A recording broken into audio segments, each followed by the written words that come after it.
I'm Lisa Carver. Welcome to Money Wisdom, sponsored by Johnson Brunetti. We're educating you about smart ways to manage your money. And joining us is Eric Hogarth, certified financial planner and Johnson Brunetti partner. Eric, welcome back. Thank you. Great tips we're getting today.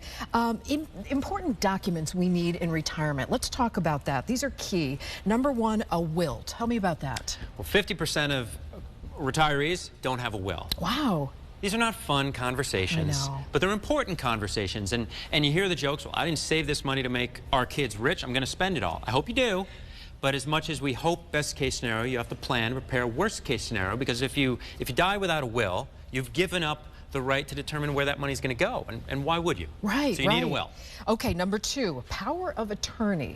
Power of attorney is if you don't die, but you find yourself incapacitated. I met with a gentleman yesterday whose sister was there, and she's his power of attorney because he has dementia. And the power of attorney can now help him make decisions and act on his behalf if he's not able to himself. Very important. Okay, number three, healthcare directive.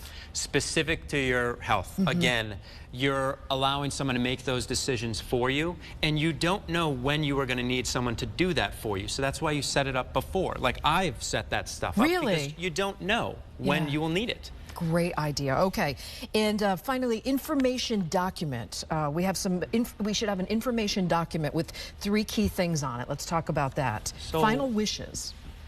So you want a plan, and you want to be able to decide those things, and you don't. This is such an easy thing to procrastinate. But you want that written up because you don't want people. I've had those conversations. People say, I don't even know what they had, and sometimes it's a spouse, and now you're just waiting for the mail to come in. Oh my goodness, here's an account I didn't know I had, or this, and that's sad. At a tough time. So, of course, at a tough time. So to be making those decisions so that everything you want to have happen will happen. Okay, bank account information. That's key. Yeah. I mean, I've had a scenario where husband and wife were on a bank account. The gentleman decided, after pretty deep, sadly, into dementia, he took her off that account. He died.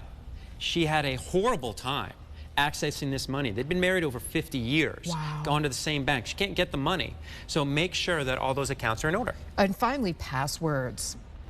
We have a lot of passwords. We do. We have a lot of passwords. I keep my own passwords on a document in my computer. The other day I got locked out of the computer, and now what's going on? So print that stuff up, have it in a binder in a safe place so that, you know, all this stuff that, well, I know just how to get to it. Well, if anything happens to you, no one else does. So have it set up so that you can make it easy in a difficult time for someone. And tell me about your brochure you have.